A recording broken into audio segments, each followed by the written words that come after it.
Man,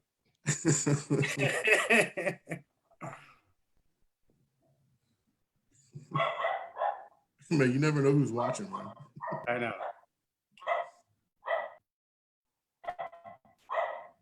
There are 2.5 people on it. And we're live. All right, well, we'd like to welcome everyone to the 5th episode of our community conversations on race, being Black in Sonoma County, perspectives from African-American men. My name is Cory Spencer, and I work for a community action partnership. I'll be moderating our discussion today. And we are very pleased to have with us on our panel today 3 gentlemen who I will introduce to you. We have Rameke Whitley, we have Rodney II, and we have Community Action Partnership's very own Marcus Clarke. So let me tell you a little bit about these gentlemen. So Rodney is a tech entrepreneur. He's originally from Houston, Texas, and he has lived in Chicago and currently lives in the San Mateo area where he's been since 2002. He has an avid interest in sports, technology, and social justice, which he does most often while spending time with his wife, Courtney, and their son, Shaw. Rameke is an IT tech, and he's from Raleigh, North Carolina originally, currently lives in Rincon Valley with his wife and their 2 kids. And last but not least, we have Marcus Clarke. Marcus' parents came from New York City to Sonoma County in the mid-60s because his father was stationed at Two Rock Army Base in Petaluma. He went to Montgomery High School in Santa Rosa. And after that, he went to the University of Washington for college and worked in community development for 15 years in San Francisco, San Mateo, Detroit, and then now here at Community Action Partnership with us. So we're very happy to have you 3 here with us today. So just to give the Facebook Live audience a little bit of an idea of how we're going to do this, towards the end of our time today, around 6:15, we'll have time to answer any questions that you might have. So if you're out there in the audience and you want to have some specific questions answered, start submitting those around 6:10, okay? And we'll get to as many of those as we can towards the end. One thing that I wanted to make sure that I addressed about our discussion today before we get into it is that the discussion we're having today is not a political one. It seems like everything today is so politicized, right down to whether or not you should wear a face mask in public. And politics, unfortunately, has the tendency to be extremely divisive. And that's not our goal today at all. Our goal today is to educate people on the experience of being Black in this world in general, and this more specifically here in Sonoma County. So let's just get right into it. So fellas, if you can kind of tell us about some of the types of racism that you've experienced in general, and maybe even specifically here in Sonoma County. Rameke, why don't you go ahead and start us off? Thank you, Cory. Yes, I've experienced growing up in the South. I grew up in Raleigh, North Carolina, which is the capital. But you're talking about, I was born in '77, and so you're talking 70s, 80s, and 90s. Is not as progressive as what you would see today. Growing up, I remember I was 12, 13, 14 years old, and they were still holding Klan rallies. And I've been racially profiled by police numerous times. One time I was actually pulled over 3 times in the same day. When I say pulled over, me and my car searched 3 times in the same day, 2 of those times by the same police officer. I've experienced racism in all of its flavorful flavors, and it's something that growing up where I grew up and when I grew up, you learn to live with it, but you ultimately know it's just not right, but it's woven into the fabric. I can tell a number of tales, but that's one of the main ones I like to tell. Simply because it really throws people off, and this wasn't the late '80s, early '90s. This was in the 2000s. This was this millennium. So so it's one of those things that is so woven that it looks normal when it's not. Yeah, and then you had mentioned that did you even see some lynchings? Well, I didn't see any lynchings. A friend of mine, when I say friend, he was a couple of grades older than me, so we went to the same school, but we knew each other and we considered each other's friends. But yes, this lynching thing that we're seeing right now, that seems sporadic, and this is not new. This is not unheard of. It's happened before. I was in ninth grade, and a schoolmate of mine, he was found hung from his parents' patio, hands tied behind his back, and he was beaten, and it was ruled a suicide. So, and that's one of the main things I want to put across in this panel. I'm surprised when people say, "Oh, I can't believe this is going on," or "This can't be going on." Yes, this is par for the course. I hate to say it like that, but growing up where I grew up and all across the South and really across the country, but it's really highlighted in the South, this is not new. As I dare I say it, it's really close to new. Yeah, wow, that's pretty crazy. Rodney, can you tell us some of your experiences?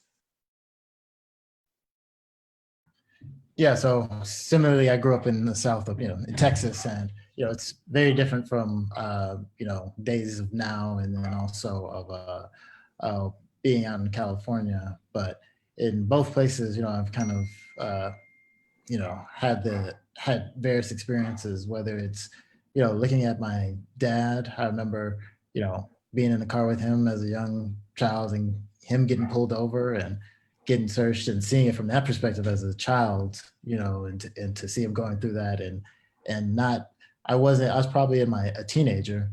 Actually, one of the times I had just gotten my driver's license, and they said there was some unpaid ticket or something. We were in East Texas, and they put him in the squad car, and I had to drive and follow with him. And the 10, 11 at night, just had my driver's license, and he's going fast, and I'm thinking, is he trying to get me too? Like that's the kind of stuff, like as a Black man, you think about, where it's like, is this a setup? Because you really got to take somebody to jail. I mean, I don't know at that age if he had a ticket or not, but my dad just kind of went along with it.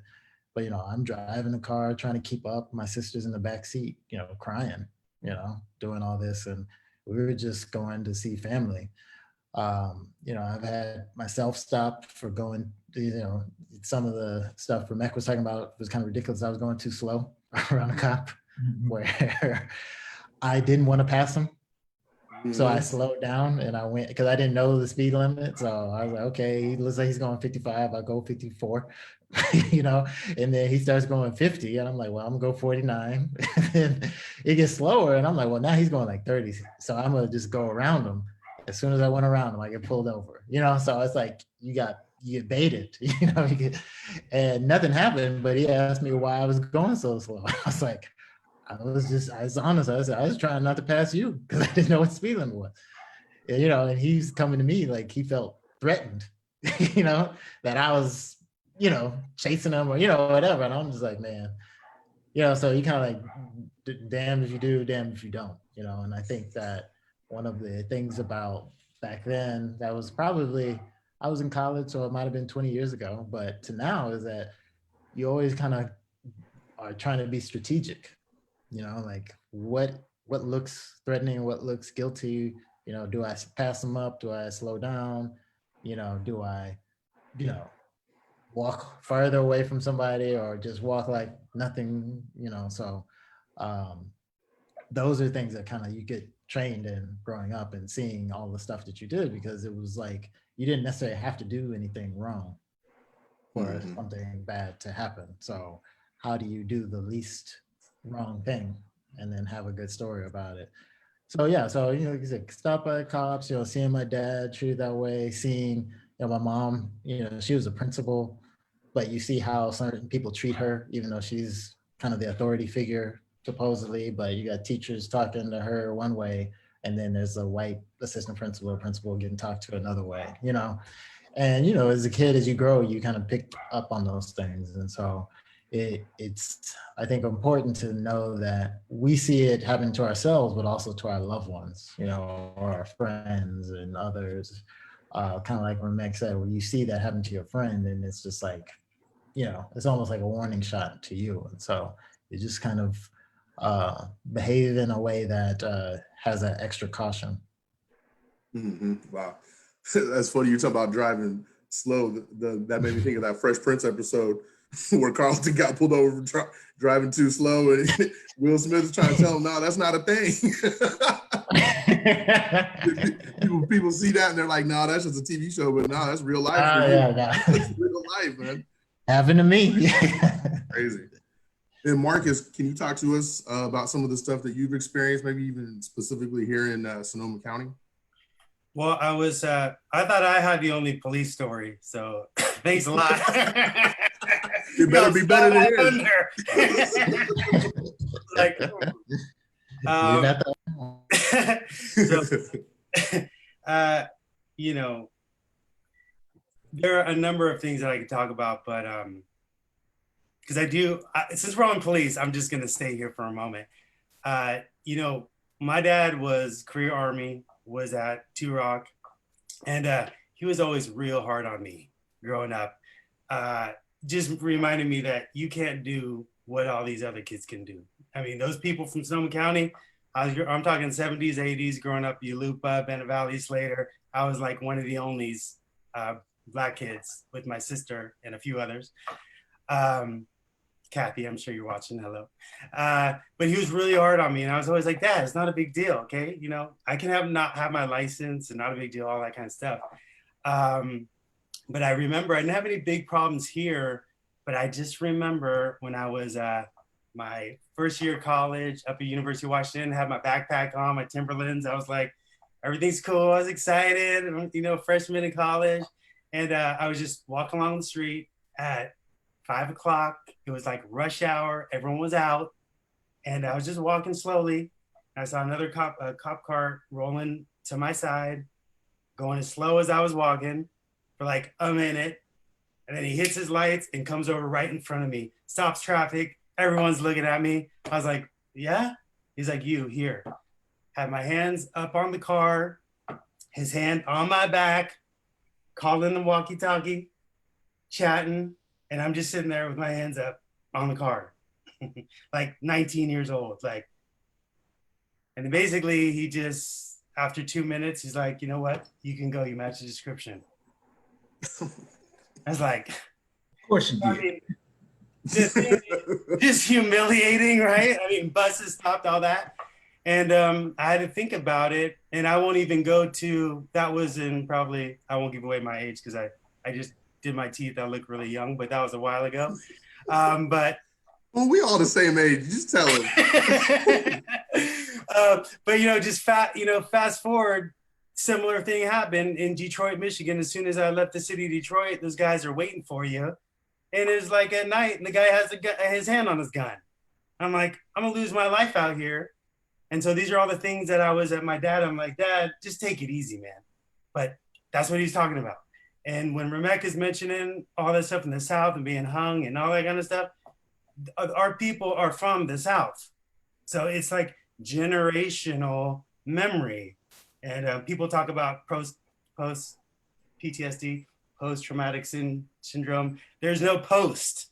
Yeah. Like in the article. So anyway, it's just, there are plenty of other things, but I would say that the thing that the scariest thing to me is go to jail. So, but I feel like, as Rodney mentioned, it's kind of, you feel like it's a setup, you know? So that's how I like to start my wonderful beginning. But, you know, I would just say that is a running theme, that there is no end at the way things are constructed, which is really tough for us and our loved ones. So kind of speak to this, two fellas. You know, you each have described what for anybody would be a really traumatic experience, but for Black men specifically, it's almost like, I think Rodney said, it's almost par for the course. So when you go through something like that, especially the first couple times it happens, how does that affect you emotionally, mentally? What does that do to you from that point forward in your life? Anger. Absolutely. Especially immediately after. For me, it was a few days. I was just angry. You know, why are you messing with me? I didn't do anything wrong. You know who I am. You know I'm not in any trouble. Why are you doing this to me? But then from there, it's a condition. And after a while, you see a police officer, and so let's say you're driving in the car and you see a police officer behind you. If you make 2 turns and that cop is still behind you, you're gonna get pulled. You know what I'm saying? And so it's a conditioning thing. And then so you learn how to talk to the police officers and you learn how to do all this stuff, and then you ended up resenting them. I'm gonna be honest with you. There's been times where I needed to call the police when I was in certain situations. Didn't call them. And probably would never call them unless I absolutely have to, simply because it's not because of anything somebody said to me. My parents always told me to trust the police. It was the police who showed me that I should fear them and I should keep a certain distance from them.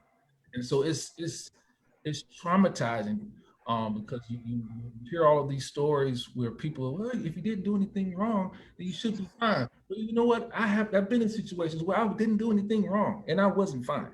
And so it leaves you angry, and it leaves a hole, to where you're supposed to feel this hope as far as community and security and law. There's a hole in all of those areas for us, and it leaves you angry. It leaves you not like, oh, I hate this country. I love this country, but I do believe we can do better. Yeah. Yeah. I'd say for me, I think the key word you said is like it's trauma.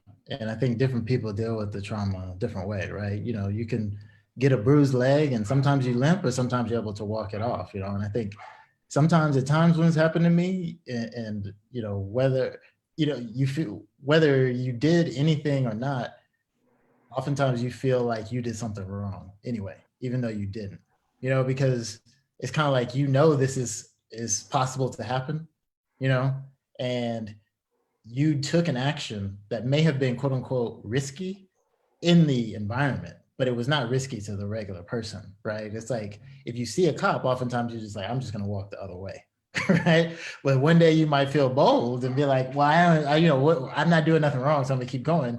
And then that's the day something happens to you, you know? Because you fit a description. Yeah. And then you kind of start blaming yourself.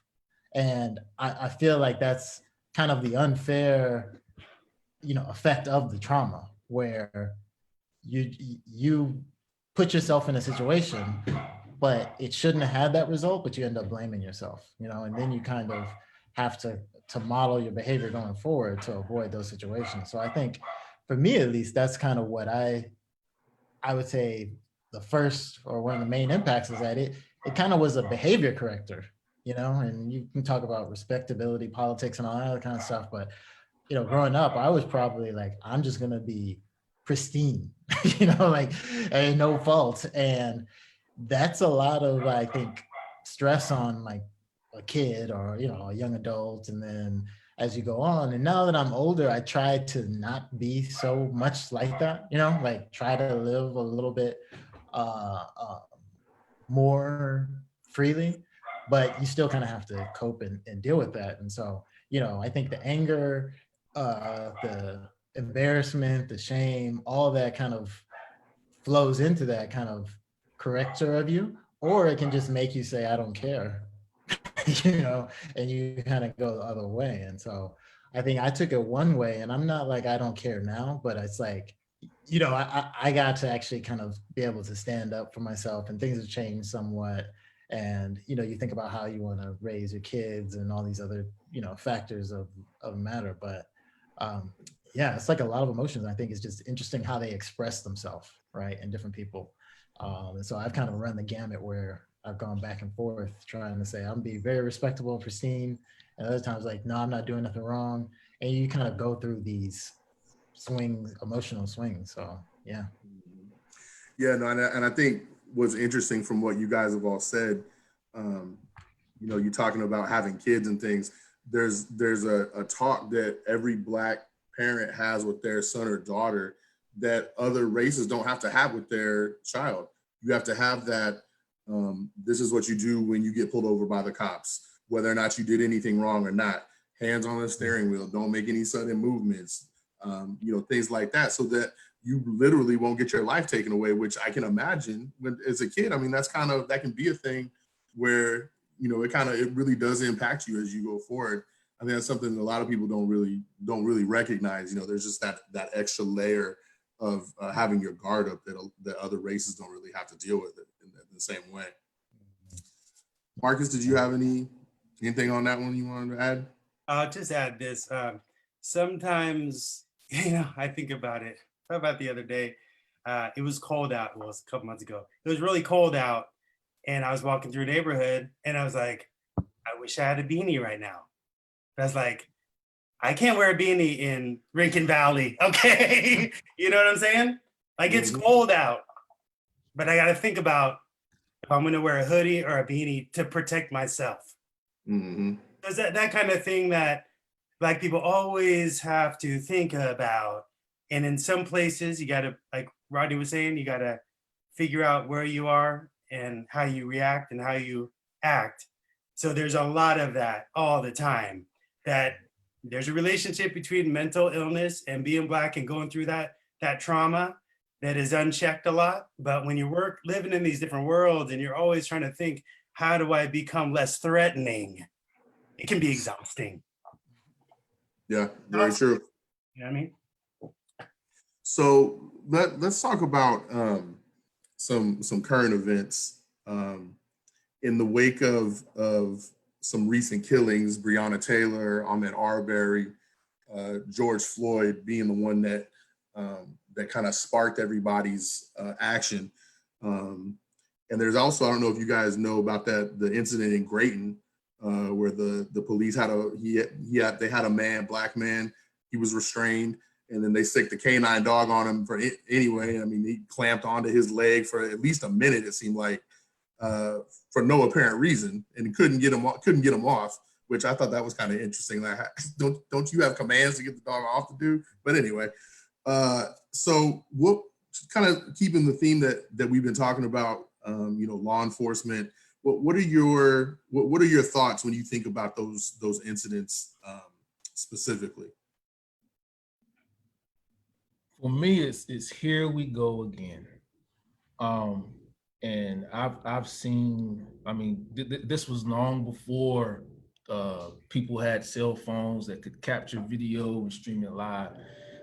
I've seen it enough from the dogs to the police just brutalizing you. We used to call them Raleigh dirt biscuits when I was growing up, because the cops would grab you, hit you, slam you in the car, and slash you to the ground. And by the time you got up, you had a mouthful of dirt. And where I'm from is red clay, and it's like biscuit batter. So we call them Raleigh dirt biscuits. But it's here we go again, and it's disheartening, because what people always say, well, if you haven't done anything wrong, then you shouldn't have anything to worry about, and the cops would be doing this and would be doing that.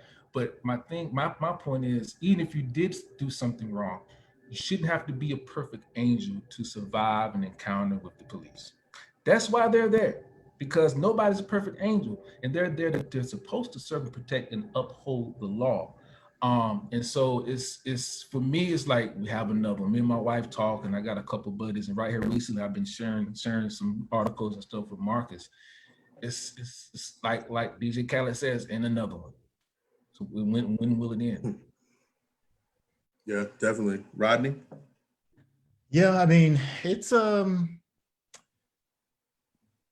mean, one of the things that makes me think about it is it makes me fearful, because I have Black friends, family, everybody, it's just like these things happen everywhere, right? Breonna Taylor was asleep, right? And I had the wrong warrant, and she just went in, and they did that. I think, today was the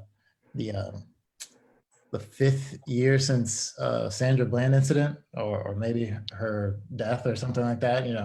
I think she made didn't put her blinker on, right? And it ended up going down all the way to her going to jail and stuff. So it's just kind of this, they talk about it as being like terrorism, but it's like, that's what it's supposed to do. It puts terror in you every time this happens, where you're like, George Floyd, he, might have had a counterfeit 20. It's just like, how are we doing how are we dealing with these things? And right now, I think a lot of the ways we deal with them are police. And what I view police as they are constructed now is kind of like just a military force. You're sending the military in to deal with somebody who might have written a bad check, right?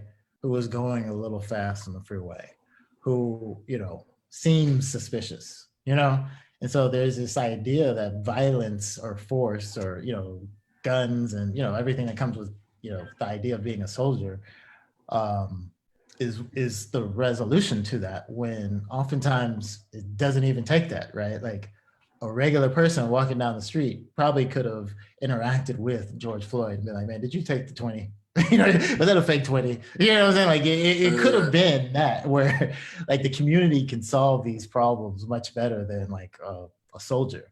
And I think, it makes me think about like what people are talking about when they say defund the police or disband the police. It's not about defunding public safety. It's just approaching it without violence, right? Like, okay, we're going to handle this without violence because you didn't commit violence, and I think ideally that is the way that we as a society want to be, where we don't have to have police or soldiers patrolling in the case of a law being broken.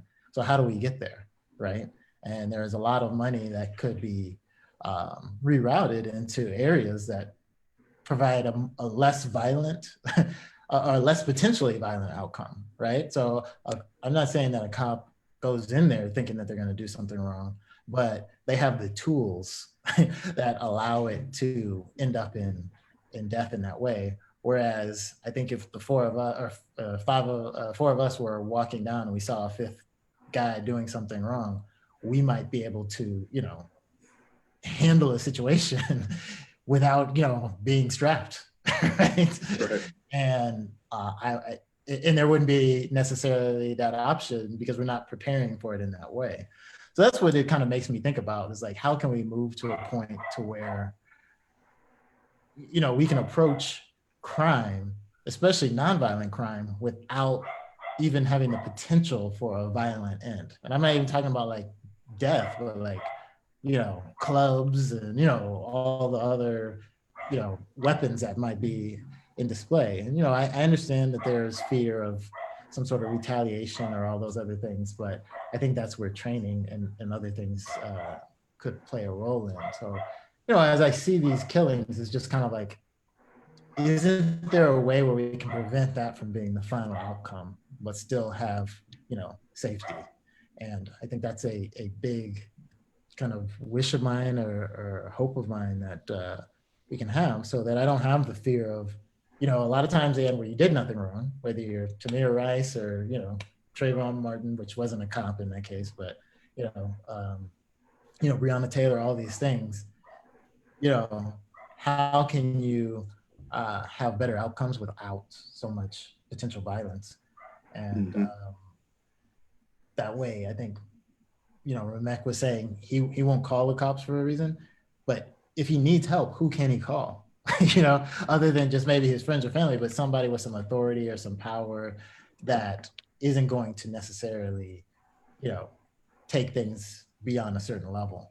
And I'm hopeful that there is somebody that we feel comfortable calling when we need help, so that we don't have to feel we have to take things on our own or risk our own lives or our family or friends. Mm-hmm. Yeah. Marcus?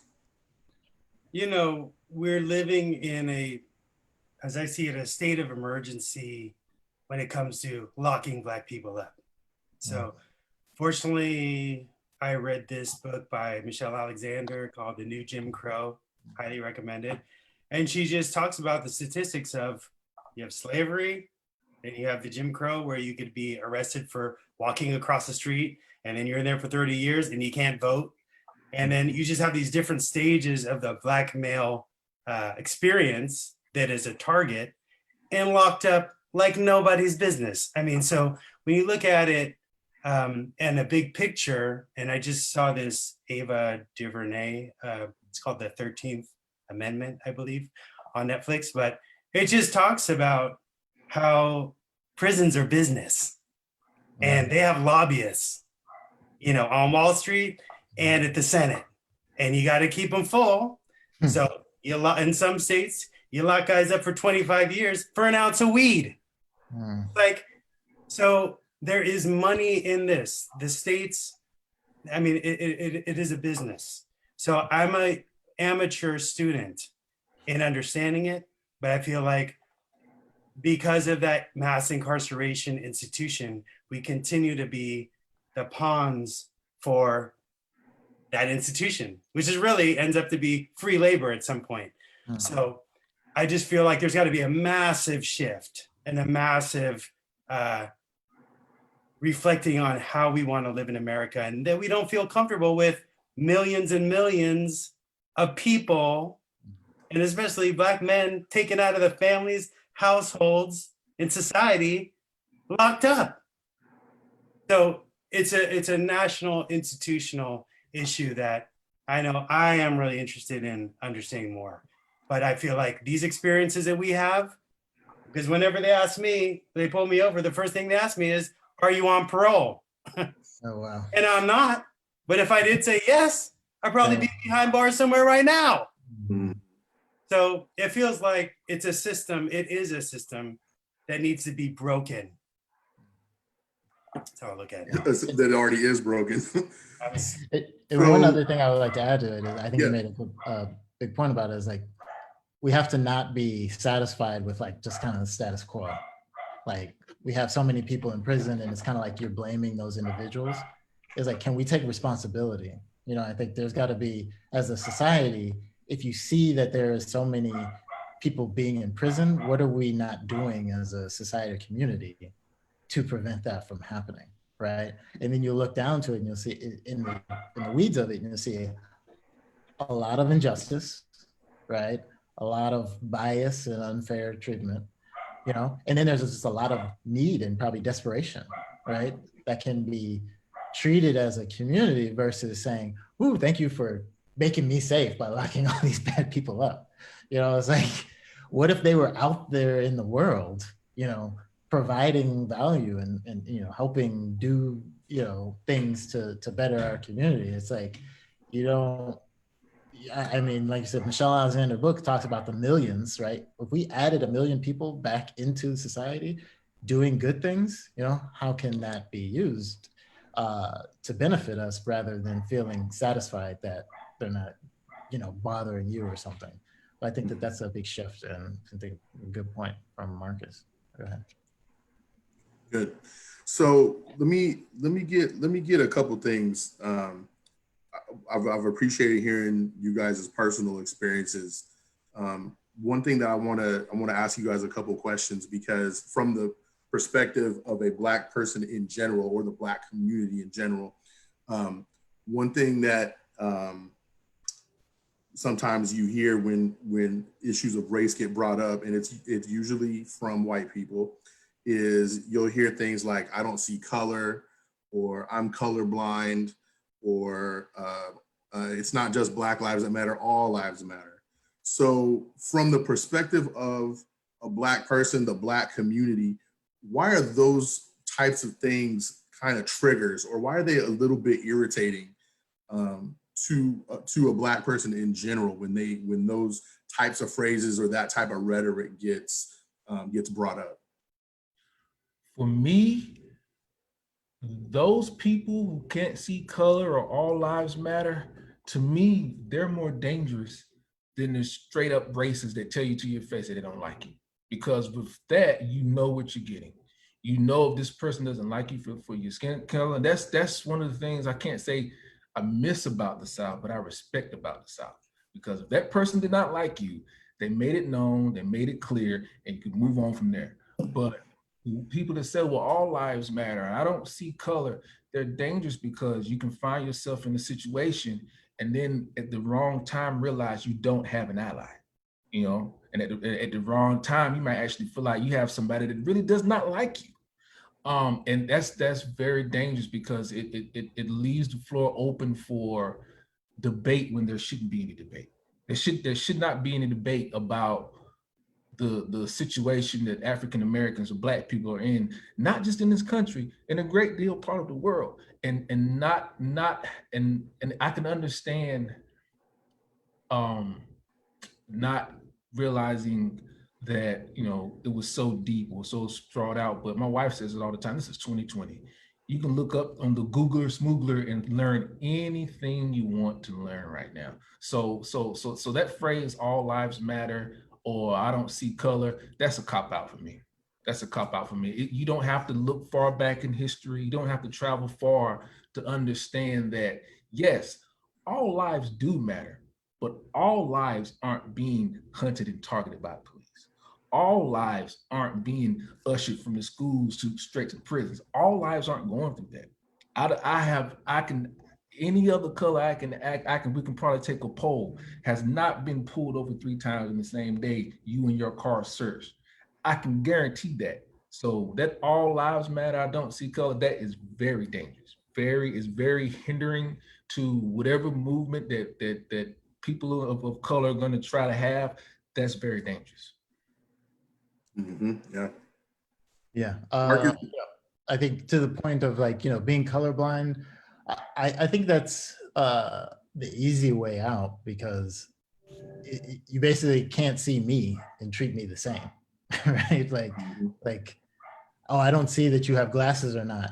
Well, if they get knocked off, I can't see. Like, so I need some help, right? Like, don't just ignore like, oh, I don't see whether somebody got glasses or not. No, I need you to know that I got them. So if I don't have them on, like, I'm gonna need some help, right? So it's like, it's good to notice people and notice that they're different, but just don't treat them differently because of that.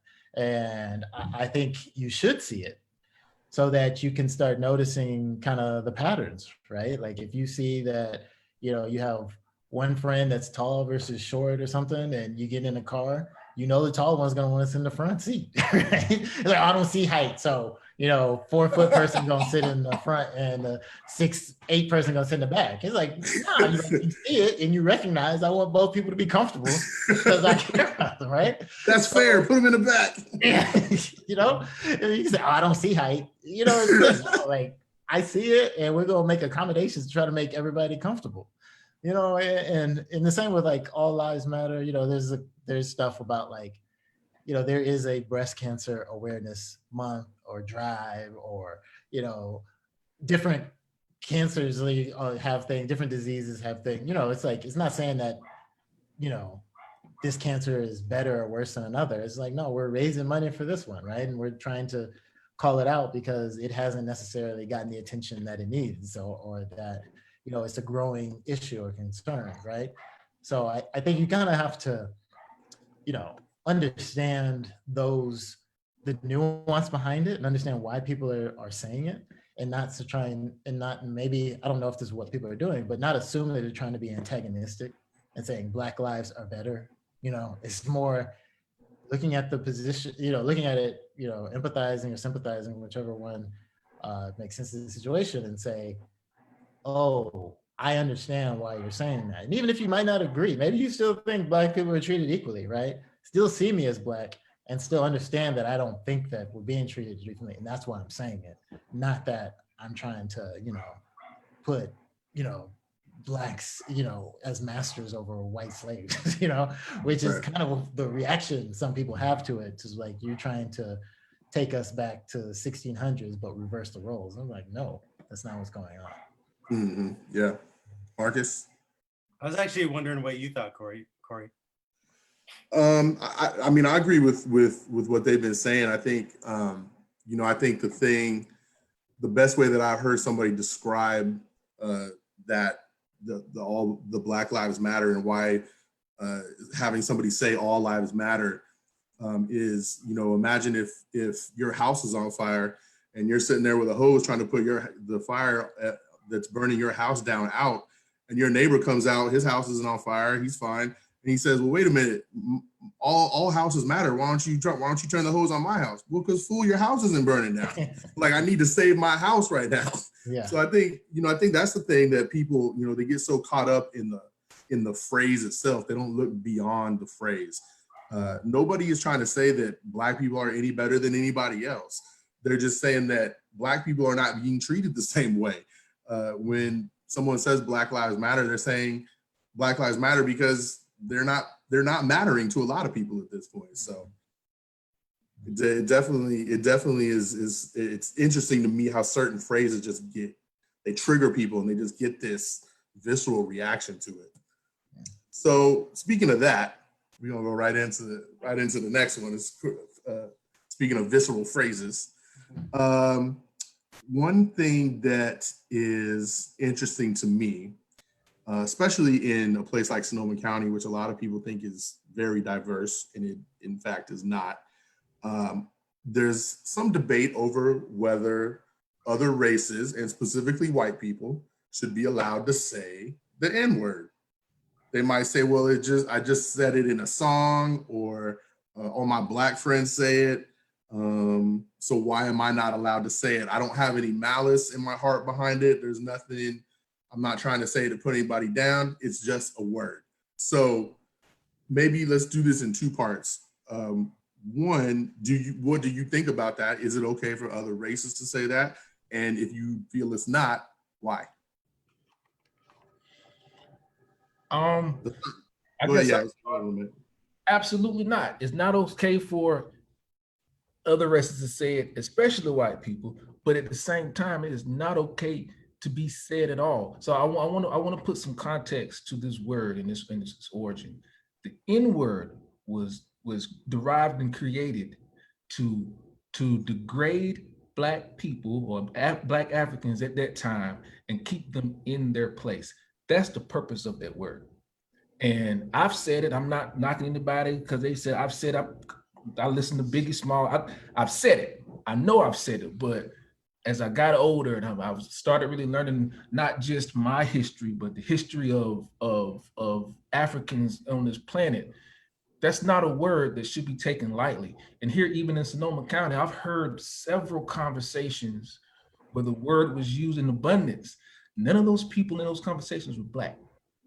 And I didn't say anything because I'm not from around here. And of course, I got the PTSD. So, I don't want to make too much noise. I'm the only brother around. I'm already sticking out like a sore thumb. But at the end of the day, that word is detrimental to anything, any good cause that you're trying to bring about. And so, no, absolutely not. They definitely should not see it. And anybody that's going to call themselves a friend or African or to a brown or Black life, even if they're told it's okay to say it, they should have more respect for what they're trying to do, not to say it. Okay, good. Yeah, that was good.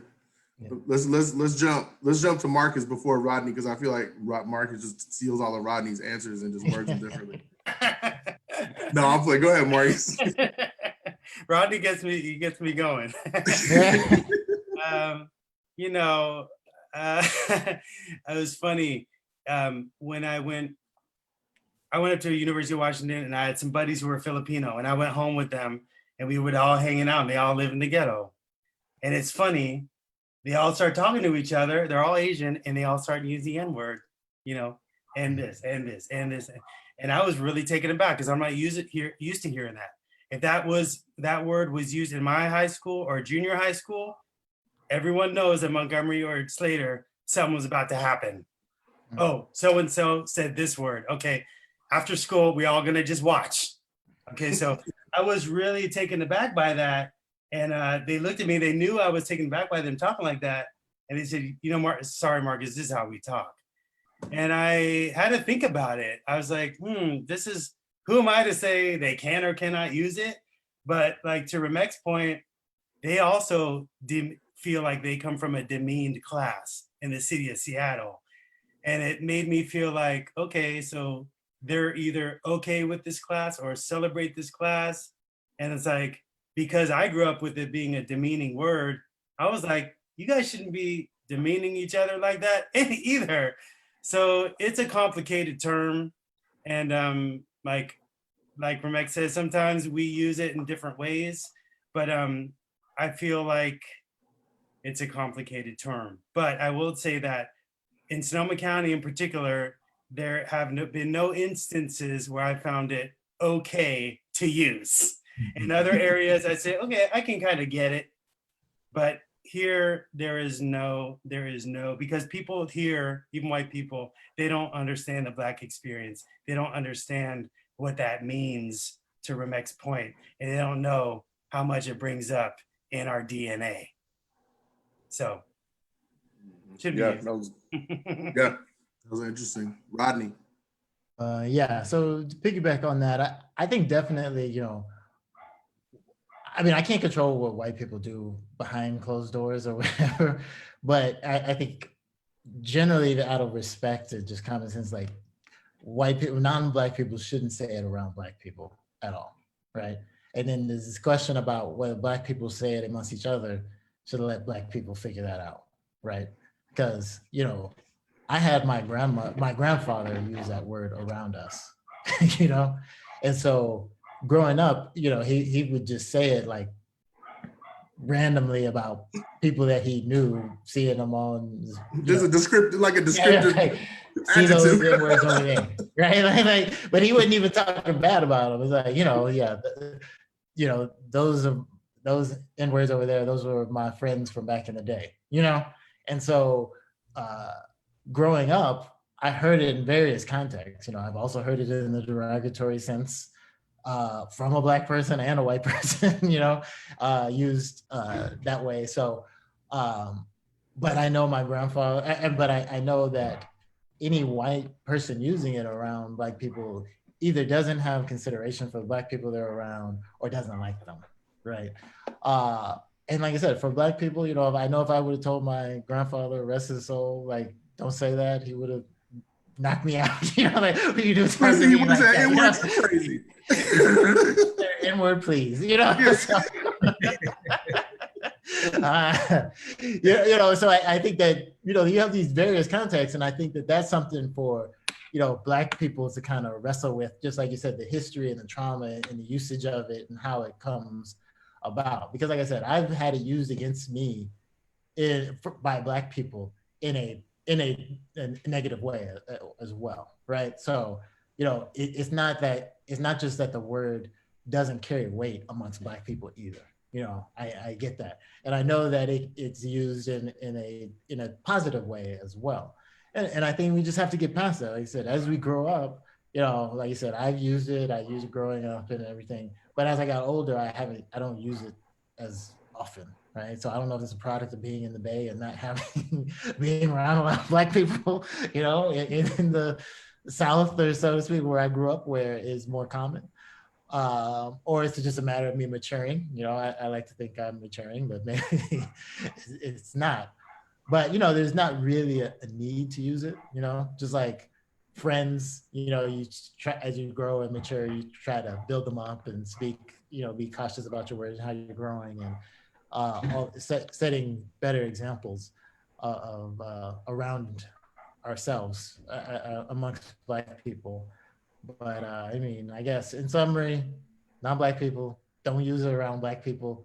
I don't know what y'all doing, you know, private stuff. I encourage you not to, but you know, if you want to sing that Kendrick Lamar by yourself, you know, the tree falls in the forest.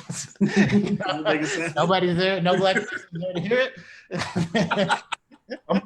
You know, I don't know. I want to give you guys something to think about, man. My daughter, she spent 12 years of her life living in the South, between North Carolina and Louisiana. The first time she was called the N-word was in Sonoma County. Oh, wow. Wow. Well, you know what? That wraps that subject up right there. That puts a bow on that one right there. Give a little context of what we're talking about here. Man. Yeah, no doubt. Well, I mean, but I would ask though, like, I mean, how did you deal with that? Like, as a father, you know, I don't know how old she is now, or she's 12 or 13. She'll be 15 next week, actually. Oh, 15, okay. So yeah, so having her not approach you until this age about that, how did, you know, I was hurt. I was hurt because my first thing, moved 3,000 miles away from home just so my daughter would still have to go through this. You know, and it takes the wind out your sail, man. I mean, growing up from the South, California, for all I've been told, was almost like the promised land, you know. And for the most part, it is such. But the longer I stayed out here, the more I saw that the South, especially the Northern California area, North Bay area, has a lot more similarities with the South than it does differences. It looks different, has a different flavor, got a different cover on it. but there's a lot of similarities. And I saw it before all this happened, like with my daughter, because it wasn't just one time. It was a few times this happened to my daughter. Mm. And and it was kind of like, for me coming to Sonoma County as a black man, it was almost like I was invisible, because in the South, where I grew up, and even to this day, if you walk into a restaurant, black man, the whole restaurant stands still. They're watching you, so making sure that you're not doing anything crazy. They're, what is this boy doing around here? And so to come out here and not see that was refreshing, but it's like that in other ways. You know what I'm saying? So it's disheartening, man. It's really disheartening. It's like, where can I go? I've literally driven from one side of the country to the other, and I have not been able to escape it. Where can I go so that my children, my son, and my 6-year-old son, and my 15-year-old daughter can just live life? Where can I go? Yeah. That's funny, Rameke. You said that about the restaurant. That actually happened to me out here in Sebastopol. There's this breakfast. I used to work in Sebastopol about 10, 15 years ago. There was this breakfast spot that we used to get. We used to get breakfast from, but somebody always picked it up. Not one of us in the office. So I went in there one day, and it was just like a scene out of the movies. It was, you walk in the door and you hear the clinking of the silverware against the plates, and clink, clink, clink, clink, clink, clink, and everybody's kind of talking in the background. And I opened the door, ding dong, and it was like clink, clink. I was like, whoa, what happened? I look behind me like, yo, who came in? Oh, it was just me. Yeah. So imagine going through that. Now, okay, I'm gonna paint the scene for you. You walk into a restaurant and it goes dead silent. You look up and you see Confederate flags on shirts and walls, and you look at these people that's branding Confederate flags. They also got Glock 9 strapped to their waist, because North Carolina is an open carry state. Mm-hmm. You know what I'm saying? And that is, it's something different, man. It's something different, and it's hard to live that way. So you survive it, because most of the time, unless something crazy goes on, you know, okay, I'm already in here now. Let me get my food and get out of here. But then sometimes people are looking for trouble, and you never know. You never know. It's scary. It's very scary. Yeah, very much so. So I just want to remind, we don't have any questions yet, it seems like. So I just want to remind the Facebook audience, if you do have any questions, get those in the next couple minutes. We'll try to address those. So as we get to the end here, we have about almost 10 minutes left. I want to give each of you an opportunity to take just a couple minutes and kind of give your thoughts just on whatever you want to talk about. Something you want to get off your chest, something that you feel people should know, people need to know, or that you want people to know. Just whatever you have that comes to the top of your mind. Marcus, why don't we start with you if you have something?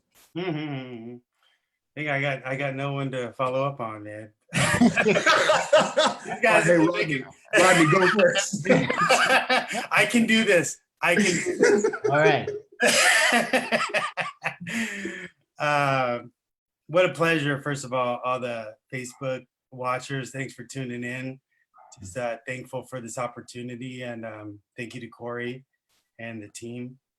The thing is, I love Sonoma County. Like, it's beautiful here, Russian River, ocean. Like, I'm born and bred. I'm from the country. Mom and dad, like I said, came out here in the mid-60s. My dad's from Brooklyn, New York. Got stationed in Petaluma. Loved it. Brought my mom out here. She fell in love with it too. And we love the county. It's beautiful. And like, some of the words that have been used have been disheartening or disappointing, those kind of things. I just feel like all the people, Black people and beyond, just want to make this place a better place. I remember when I first started, I moved up here 4 years ago, started working. And it was like a year after I started here, I had coworkers come up and say, "Hey, Marcus, you were up here. I'm not from here, but my kid got called the N-word today. How did you deal with that?" And I'm like, they did? I'm talking about the 70s that happened. It's happening now? and it's just heartbreaking. Or I have my 2 god kids, you know, from San Leandro. I said, hey kids, beautiful place up here. I want you to come up and see it. I brought them up here, went to Annalee for the fireworks at 4th of July. That's one of my spots. Brought them up there. First thing we see, a huge red truck and 2 huge Confederate flags. I was like, they're too young to really make that. Well, now they're not. But back then, it was just a couple years ago, couldn't really make the connection. But I'm like, you know what? That's just a message to us that you guys don't want us to be here. That's the message. And it's the same message when I was in high school. And a few guys like to have nooses around their around their rear view mirrors. It's like, it's just a message. And the Confederate flag, it means a lot. That's why around the whole world, you see them pushing these statues into bays and harbors, because they mean that you want to eliminate us. So get used to it. So the fact of the matter is like, we live in a beautiful place, and I would love the folks here. I feel like it's a new generation. It's a new level of leadership. I'm really inspired by the young people. I'm inspired by a lot of the people in higher positions right now who have room to make a change, maybe investing in how to raise anti-racist children, making it a community where it's welcome to all. So I see an opportunity to make Sonoma County like that. And I'd love to be a part of it. You have a lot of other people. We're on this panel. We do love this place, and we like for it to be that kind of place for the new generation and for us too. So with all that pain that we experience, it hopefully moves us into some kind of action. And just kind of in closing, just, we talked about a lot. It's like mass incarceration to walking down the street in Rankin Valley with a beanie on. It's like, 1, pay attention to what's going on in mass incarceration, and 2, don't call the cops on me when I'm walking down the neighborhood in Rankin Valley looking at With a beanie on. So, but I feel like everyone now, a lot of people are open to a conversation of like, what can they do? So there's so much to do, and I think it's pretty endless, but a lot of it is just like looking down inside and seeing how you deal with different people. Like, I love you, you love me, let's keep it moving. So I just feel like there's an opportunity to make Sonoma County a better place, and looking forward to being part of that effort. Good. We got a couple questions, so let me send these to you. Rameke, one is specifically directed towards you, but let me get the general one first, and let me get Rodney on this one, and just give me your best answer in like 30 to 45 seconds. Okay. Okay. So the question is, do you see the actions that are being taken now to grow anti-racism as being the same old as with past protests and discussions? Or do you think we can keep the momentum going? What's the best way to do that? As a white woman here in Sonoma County, I want to be able to help. So, Rodney. So I'm optimistic that it's different. You know, I'm somewhat skeptical just because that's just my, nature.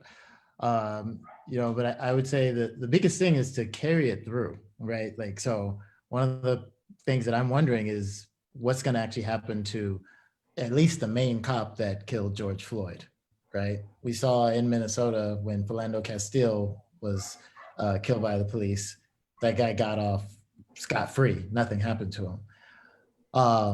So I think that, and that might not be for a year and a half, right? So with all the stuff that's going on in the world, is whatever we're doing right now going to sustain itself to that verdict or that is decided? What I think can kind of help it be sustained is for, people really just need to be in more community with Black people, right? Or someone not like you, right? So that they can hear these stories that we're talking about, not just in this context, but from having real relationships with other Black people. And I think that will actually help it the most. Like, if you have a Black person that you love, then this matters a lot to you, right? So I think that type of, intimate relationship with Black people is probably the biggest, I think, factor in um, sustaining things, right? Because we live this, right? We've seen, 10 George Floyds, right? 10, there's Tamir Rice's and, Breonna Taylor's and Sandra Bland. So this cuts at us in our core because we have so much love for Black people and the Black people in our lives. And I would say that, to close my 45, maybe 55 seconds. Minute and a half. That's what I would say without going any further. Okay, good. Thank you. So another question. This is, so let me let Rameke and Marcus kind of focus on this one because it's more of a local thing. She says, I work in public education. Trainings on topics like ergonomics, avoiding slips, trips and falls, etc. are required where I work. I've inquired about trainings on social and racial justice, but it doesn't exist here yet. Any advice on how to make that happen? I've already emailed HR. For me, you can't talk about, fixing the injustices until you truly understand what the injustices are and how they came about. So for me, regardless of what side of the Black Lives Matter line you stand on, learn your history. Not just your history, but history of this country, the history of the Black people and what they went through, not just what you learned in school, but actually do the real research. Look at the real, regional century as far as years are concerned, and how Africans were brought here and how they were molded and groomed. Because you best believe the Europeans didn't come and say, hey, you guys are going to be our slaves. Come on. No, there was a process that was done. There was a breaking, if you will, that was done. There was a brainwashing and all of that was done. And then there was intimidation tactics that lasted for hundreds of years. Learn your history, study your history, try to push that history. And so before you can learn what you're trying to fix, you have to learn how it got started. Man, I still think Root should be required movie watching in school, personally. I agree with that. Marcus, can you kind of address her question as far as how to maybe get those types of trainings, make those mandatory along with those other types? Is there a way that she can do that? Yeah, so I appreciate the question. And I think the question kind of highlights that we are all in this together. And if there are no tools, we got to create them. So I can't answer that right now because I don't know that realm that much, but I'd invite you to keep contact with us. We're starting to get questions about like, how can I help or what can we do? And there's a lot of resources out there. So let's stay in touch and see if there's something, we can direct you to it. And if there's not, we can build it. Okay, good. So this last question, this was specifically for you, Rameke. He said, please elaborate on negative experiences you and your family have had. So I don't know if you have any more that you would like to share, or if you don't have anything else. Certain aspects of it I can't really divulge in, because it's dealing with my wife. But my daughter, she's been called the N-word. Now she goes to a school here in Santa Rosa.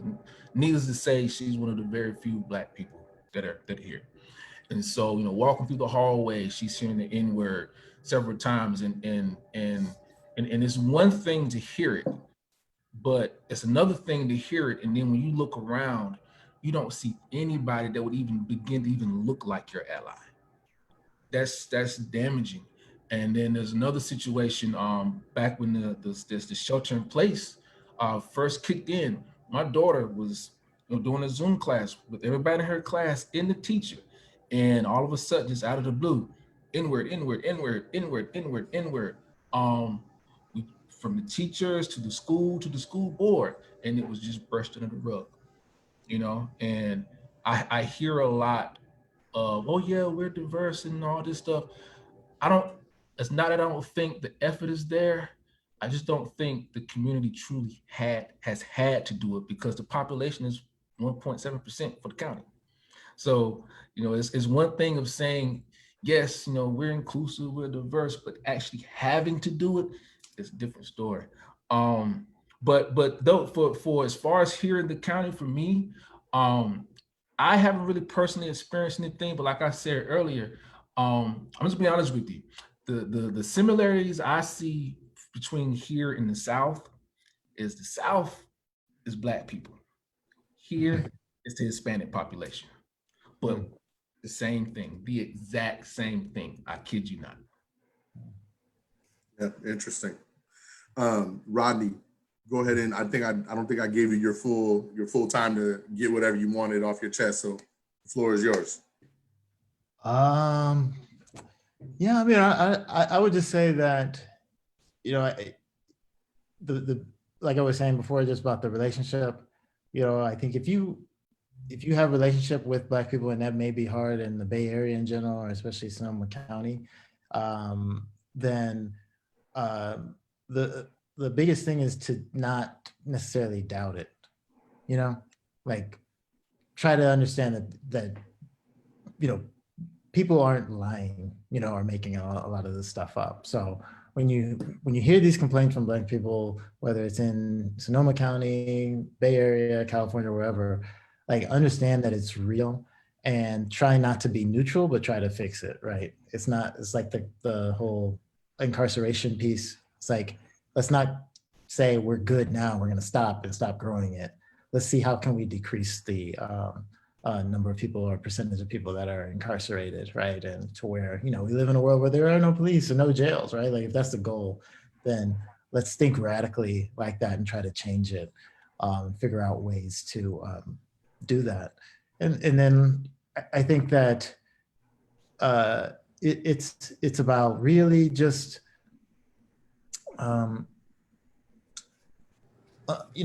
understanding that you could be wrong, right? Like if you're hearing these stories from people, maybe you are wrong, and being, I think, humble enough to figure out what would make you convinced that Black Lives Matter is the right thing to say instead of all lives matter, or not seeing someone's color is better than not seeing someone's color, right? Like challenge some of those beliefs, and then just take care of everyone kind of around you, so it's about not just about yourself and your family, but what about those that are going through a hard time or don't have things. And I think a lot of that with like the pandemic is starting to become more important, because you realize like you need a whole different type of community to survive nowadays, because if the restaurants are closed and you don't have food at home or all these different types of things, you become much more aware and dependent on these things, and it becomes harder to survive. And a lot of that is because we haven't been looking out for each other. We've only been looking out for ourselves. And like they talk about, when I remember when the pandemic started, unemployment shot up, and I think it was like whatever, but Black unemployment was after the pandemic was not as bad as it was in 2008 when the recession hit, right? And so you think about it, it's like white unemployment wasn't even as bad as it was for Black people in a recession. And so we talk about this dramatic, terrible economic crisis that we're in, but it was not as bad for white people as it was back in 08 now. And it was worse for Black people in 08 when it happened. And so like that's kind of what the Black community has been going on. Like we've been in a pandemic for 12 plus years, trying to recover and cover. And if you think that all people are equal, right, then there's certain systems and certain biases or unfairness in place to where white people are getting jobs before Black people with the same skills, right? Black wealth is like a tenth of white wealth, and all this kind of goes back to slavery, segregation, redlining, all these different things. And so, it makes me proud to be Black, to see, how, if you look at all the stats and all the history, like Rameke was saying, if you learn, it's not because Black people are deficient why they have 1/10 wealth. It's not because of Black people are deficient that they had double the unemployment rate. It's because there was this idea that Blacks were not as good or whites were just the best. And it results in the disparities that we see, and so if we care about our community and we see that, and you see color, and you see that the Black people statistically are not being treated the same and fairly, then you'll try to make things better for everyone and, uplift everyone and not just be like, I've got mine, I'm good, because, a lot of that's crumbling right now. And so we're going to need each other to come back. And I just hope that as we build back, Black people aren't left behind again, and have to, be the last to get support or last to be put back on their feet. So always, as Black people, I always think, I think oftentimes we think about that, but I think going forward, white people need to think about that and say, how is all the support and everything that's going to need to go into rebuilding the country after the pandemic? How can we make sure that Black people are being treated fairly and equally in the return there?